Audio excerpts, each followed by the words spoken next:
William Ruto was very angry that e-citizen was in private hands, and he demanded that it must be brought under government control by the Ministry of ICT and the National Treasury. And he caused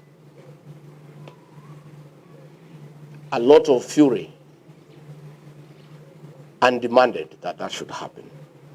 Little did I know this was a scheme to smoke out the owner so that he can negotiate with them.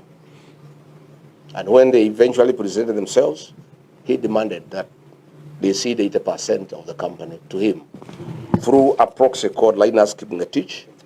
Again, Linus Kipngetich, who is now working in State House, holds 190,000 shares in Amaco on behalf of William Ruto.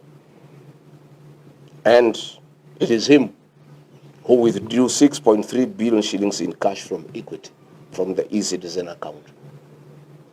It's a shame that in Kenyatta National Hospital, patients pay for their stay there through e-citizen, but no funds are remitted back to the hospital to help the patients, to buy drugs, to buy reagents, and to buy food.